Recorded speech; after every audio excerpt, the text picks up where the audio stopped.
Most certainly, Mr. Tom Fick, we want to thank you for this opportunity to be able to sit before you and kind of talk about the Love March and what it represents and the history of the Love March, and how exciting it is for me to be sort of a founding member of the Love March by virtue of my father actually founding the church and becoming the founder of the Love March.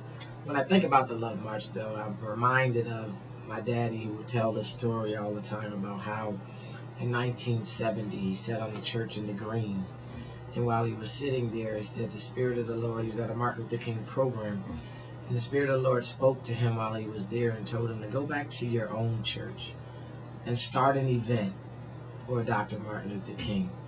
And he reminds us frequently, or did, how he had gotten up from the service that day, and it was then that the vision was birthed for the Dr. Martin Luther King Jr. Love March. So in 71 we began our first Love March, and in 1973 was the year that we had the mule involved in the Love March. And the mule, from my father's perspective, was to represent the poor, the working poor, and all the contribution that the poor has made to this country. And how, like a mule, is overlooked. People talk about horses, and they talk about bulls, and they talk about all of these animals, but very not so frequently do you hear them talk about a mule. So the mule's kind of the outcast, but most certainly the integral part of what gets the work done. So it was for that purpose that he had a mule in the march in 1973. Kind of keep that there. And I'm always reminded, because when I look at the pictures and think of my personal imagery of my father and his African robe and, marching, and what that meant to me as a youth, that he had the kind of zeal and tenacity that no matter what the weather was, he said, we'll march. We've marched. Now, what I do remember is marching in rain, marching in blizzards, where people thought we were crazy. They said, we know you're canceling the Love March. And my father said, we will never cancel the Love March. I'm also reminded of when Dr. Martin Luther King Jr.'s holiday was coming to fruition. They were saying, well, we're going to give him a national holiday. In the newspaper, and people would interview my father, and they would say, Reverend Hampton, would you consider changing the Love March to the third Monday? And he said, no, because we've been doing this some odd, probably 10 years by then. No, we've been doing this on the day he was actually born, the day he came out of his mother's womb, January the 15th. And then I remember they posed a question to him and said, well, Reverend, how long will you continue this Love March? And his response resonates in my mind so clearly, because his response was, when they stop doing St. Patrick's Day, that's when we'll stop the Love March. So he was just being consistent to say, if everything else can be long-standing, why shouldn't this event? So those are some of my most frequent memories of the Love March, and I've been actively involved in the Love March by default all of my life. The difference, though, is to be forced to do something and then to become a part of something are two different things. So my father would have us come since we were children, and strollers being pushed down the street in the inclement weather. To me, growing up and being able to become an active part of the Love March, I took pride in my responsibility, which was, because I was a singer and worked with the choir in the church, that I would take charge of making sure the music we would sing during the route and try to keep order to make sure people weren't all over the street, that they kind of stayed and remained on our side of the street. So that was kind of my role in the Love March for many, many years. I remained in that role all the way up to the year that he passed. I continued to walk and make sure that everybody stayed in line. We had singers going, so the music would go and resonate through the neighborhoods as we began to march. And in 2000, when my father passed, in 2000, transitioned from this side to the other side, and the church voted unanimously to call me as their second pastor. It was then, and only then, that I thought about, okay, now this has been given to me. I've inherited this love march and made the same vow, and I pressed forward after that year to have the street corner named after him. So they named the street thanks to the city and all their good efforts and us working together, named the Reverend George W. Hampton Corner. So that's some of the things that I have done since taking over the Love March in 2000. Also, we march with a picture of the founder so that he will always be remembered, that it's not just something that our generation came up, but the truth is, no, we've been passed the mantle and we're holding the mantle strong and we refuse to drop it. And so to keep that before the people, we march with a picture of the founder of the Dr. Martin Luther King Jr. Love March, the visionary, the one that heard the word from the Lord and stepped out. And it's interesting because when we look at it today, people say the Love March, but we have so many other events. And it's interesting how people forget history so quickly. They forget that long before we had a third Monday, there was a Love March. So long before anyone had gifted us or had given us anything, we took the initiative upon ourselves to say, listen, this was a great man. We think he should be recognized. And we'll be willing to go forth and start that in motion. And this is what I get excited about when I think about our foreparents, when I think about our parents and all that they have given to us, all that they've instilled in us, all that they've left to us. Maybe they didn't leave us riches, but they really did, because they left us with the knowledge and the wherewithal to make riches, if that is our desire. And I hope and pray that through the years that the next generation, the upcoming generation will also be able to get that transfer from us, because that's the only way. You talk about King's dream, it'll be just a dream if there aren't people to kind of take it, embrace it, and move it forward. The Love March has always had the support of our family, and that's important because, if you know a mother's love, there's nothing like a mother's love. And a mother to share in the vision with her husband and say, you know what, yes, it is inclement weather outside, but you know what, I will most certainly allow our children to get out there in their young adolescence, youth, to get out there in that weather. And my father always said to every march, to the marchers every year, he would say, I guarantee you, if you march, no one will ever catch a cold. And out of the 39 years, or this will make our 39th, out of 38 years that we've marched thus far, we've never, ever, ever received a cold, flu, anything from going out there in that inclement weather. And this is what I'm talking about, the things that money can't buy. The faith in action. The Bible tells us faith without works is dead. So this is the combination of faith and work walking hand in hand. A wife embracing the vision of a husband, in so much that a mother says, beyond what the doctors might think, probably say this is not good weather to have your child out there, but you know what? We're going to get behind that vision wholeheartedly, and we're going to march forward. And I think that is most certainly inspiring and powerful. The Love March has always had the support of the politicians who have always come out and supported the Love March. I'm reminded of Mayor Logue, Frank Logue, of whom I remember clearly in my mind of never ever missing a Love March. He missed one because he was ill, but up till that time and during his tenure had forever come faithfully to the Love March, and after he had left office of mayor, continued to come for some time. I'm reminded of so many our congressmen and congresswomen that have continued to go, and I lift them up simply because their attendance was not simply to push a political agenda, but they too fell in love with this whole idea of the man, the legend, Dr. Martin Luther King Jr., and the life and legacy of the Reverend George W. Hampton, who had this vision to continue King's dream on a local sense, to put New Haven on the map.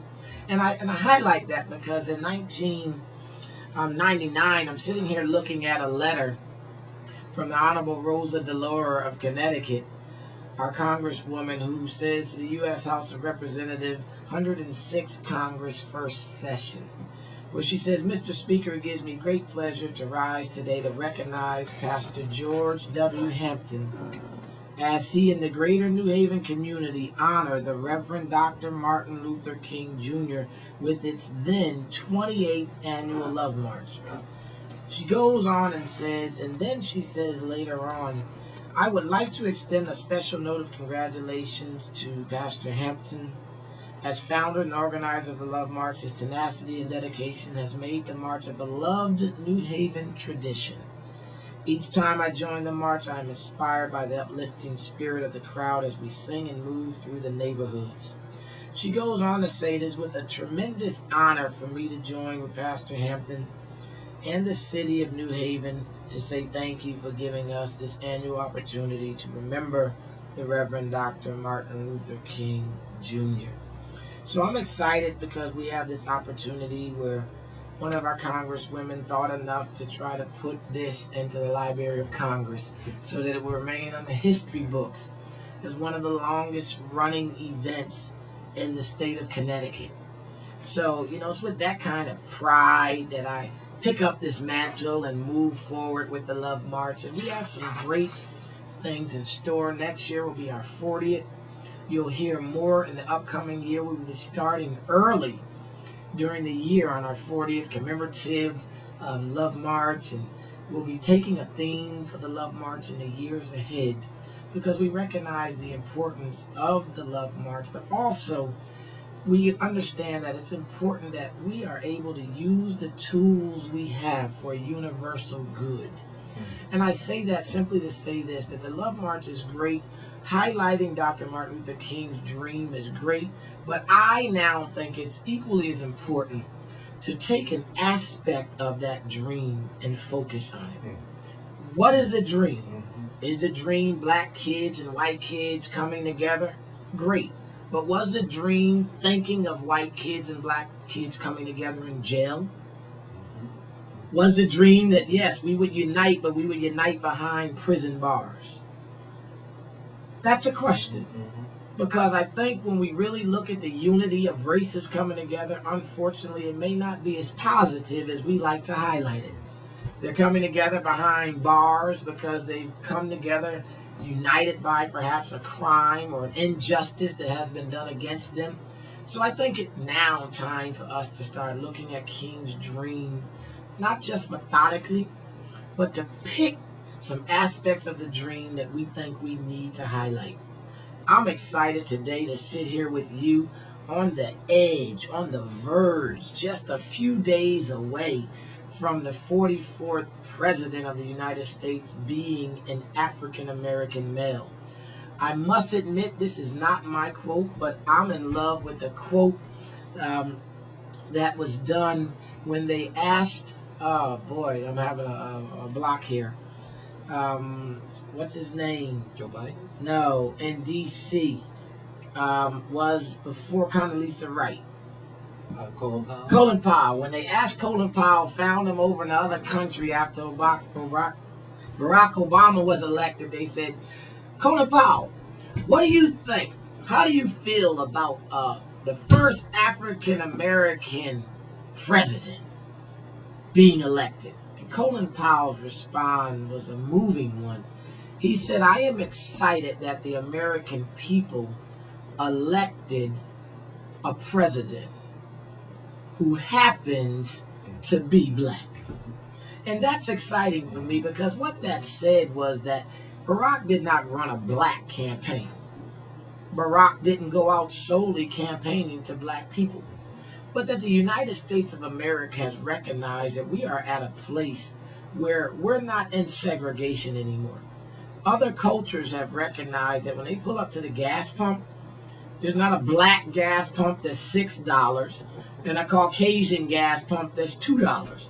So I think the economic condition of our country has united us. I'm not going to say it was King's dream. I think it's a great dream, and I believe it will continue to move forth, and it's all a part of that. But the economic condition and reality of that has brought together people who realize that, you know what? We're united by the color green. If you don't have it, every other color don't matter. Because you know what? The gas company's not giving breaks for anybody. The light company's not giving break. And you know what? Milk and groceries. When I get to the cash register, they don't care whether I'm African American. They don't care whether I pastor a church. They don't care whether I'm a millionaire. They don't care if I'm homeless. All they care is, are you able to produce the funds necessary to pay for the things that you have before you? So I think these things have united us. And as a result of that, I'm excited that the country recognizes that we need to put someone in office that's qualified to do the job, regardless of their race, creed, and color. So for America to be able to move forward, whether willfully, intentionally, accidentally, I don't know. But the reality of it is America realizes that they're in a rut. And this is what's so important. I said in my speech at the West Haven Black Coalition that Ralph Waldo Ellison wrote that book about Invisible Man. It's amazing to me how invisible people built the country. We don't get recognition for that. And now here we are in a terrible economic state, and an invisible man is going to deliver us. It's amazing how others have finally realized that perhaps we weren't so invisible after all. Maybe it was intentional that we were invisible, and that it was a chosen decision by others to just overlook us because perhaps they understood the potential that we could unleash within us. It's interesting to me as an African American what it means in a time, an economic crunch like this. Because we've always done a lot with a little, we're not so moved as everyone else that's committing suicide and wondering, what in the world do I do? How do I survive? And it would not, so it's not amazing to me that the 44th president of the United States of America is going to be an African American. Coming from the race of people that have survived with little. Coming from a race of people that was released from slavery and set free with nothing. So what were we free to do? Where were we free to go? Were we free to survive? If so, how? So I say all of that to say this, that unfortunately I am not surprised that America has recognized that it's those with the least that know how to take the crumbs and make a meal. And this society that we live in this economic time requires some people that can work with a little and survive.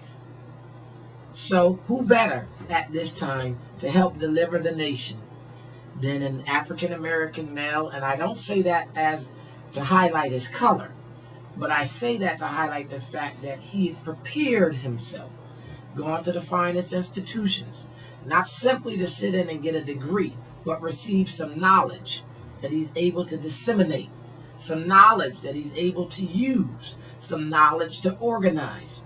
I also highlight that because part of his campaign, and I'm talking about Barack Obama, was the fact that he had controversy over the church he attended. But I highlight that simply to say to people today, don't get caught up on the controversy. Get caught up on a man who for 20 years saw the importance of remaining in a church. Get caught up in a man that understood the importance of, even though I might be a U.S. Senator, Christ need to be first and foremost in our lives. Those are the things that I want people to focus on, not just look at an African American male who's going to become president. We cannot miss that. But let's not belittle that by focusing simply on that when he is much more than that. He's a man of faith. So me, being a man of faith, I salute that in him. That as he continued to climb the ladder of success, how many politicians can we say today faithfully sit in a congregation Sunday after Sunday to hear a word of God, that they too may be refilled and fed and refreshed, rejuvenated, that they may go back to their daily task of representing the people as a servant. So I'm excited today that we're on the edge of this greatness, and these are my reasons for it. So these are the reasons why I'm excited about the Dr. Martin Luther King Jr. Love March, because I believe out of the dream, all of these different things have occurred and will continue to occur. I think Barack Obama is just the beginning of the world opening their eyes to the full potential of human beings regardless of race, creed, and color. There are good people and bad people, and they come in all sizes, all races, all nationalities, all economic levels. So these are the things that I'm excited about, and it's for that reason that I want to focus on a particular theme in the upcoming Love Marches, because I too feel an obligation now to highlight some of the injustices and highlight some of the things that I see going on, not only within our city, but within our country. And I think it's important, me as a young African-American male, to look out at what's going on among our people and others. Because drugs have no color, guns have no color, bullets have no names or colors on them. When they're released out of that gun, they go in whatever direction they've been pointed. Anybody in their path can most certainly be victim to that. So I think now it's important, after 39 years, this will make our 39th year, my 8th year as the leader of the Love March, that we begin to now take the Love March in a different direction, perhaps the same direction, but with a different focus. And your speaker on Thursday has a relationship to you, I understand. Absolutely. For 38 years of the Love March, I don't believe in the history. I'll have to check. I'll glimpse quickly to see. Okay, in 1984, our pastor and founder actually spoke at the Love March. But the Love March had began in 71. So 13 years later, during the Love March, it was that he decided to speak himself. So I highlight that simply because for 38 years, my brothers and I have attended the Love March. I preached the Love March 2 years ago. That was 6 years after having the mantle passed to me. And I thought it right that we extend an opportunity to someone that has been here from the beginning to share their story of what the Love March means as a personal event. So yes, this year our speaker is the Reverend Gerald Hampton, Sr. of the Bread of Life Ministries, of which he pastors in Stamford, Connecticut, my brother. So I'm excited about that this year, because I think it only right that as we extend the invitation to everyone else, I have a brother that's pastoring in ministry, qualified and capable to come and deliver a keynote address. So I'm excited, especially excited this year, to have my brother come and join us as the keynote speaker for the 39th annual Dr. Martin Luther King Jr. Love March. Can you see your father get smiling about that? I see my father smiling way back on a number of things, smiling way back on the fact that after he passed, what I too have accomplished in the 8 years since his passing. I've gone back to school, received my bachelor's degree in communication with a minor in religious study, graduated magna cum laude, thank the Lord for that. Have now been enrolled in Yale Divinity School, of which, if it's the good Lord's will, we'll be graduating in May of this year with our Master of Divinity degree. So I think my father is most certainly smiling, because he can see the dream not only live as a dream, but a reality in our lives. That we took the opportunities that were before us, and like himself, like Dr. Martin Luther King, like Barack Obama, and the many that came before us that saw the importance of preparing themselves. So I too recognize the importance of having a life and a legacy. And part of my pastorate is that I want to show the youth that it's never too late to go back to school and get an education. Never too late to prepare yourself. Because I recognize that I don't know when my tomorrow will come. I don't know when my life will end. But what I do know is that what's important is what you leave behind. We're sitting here talking about a man that died in, I believe, 67. Martin Luther Martin Luther King, 68. Okay, thank you. 39 years old? Yeah. So here we are, though. Because of the life that he lived, we're sitting here talking about him now and lifting that up. So that's what's important to me. It's not about the length of your life. It's about what you do during the time that you have. So that's why I want to make sure that during the time that I have the mantle in my hand for the Love March, I want to make sure that we can leave a legacy as well.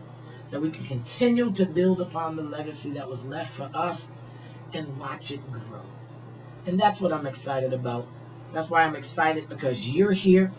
I'm excited about that because there might have been a day that you wouldn't be able to sit here and do what you're doing now. So, Mr. Tom Ficklin, am I excited about you? Absolutely. Because to sit here, yourself and me, to have this conversation, most certainly is all part of the dream. It's a dream being fulfilled on many different aspects.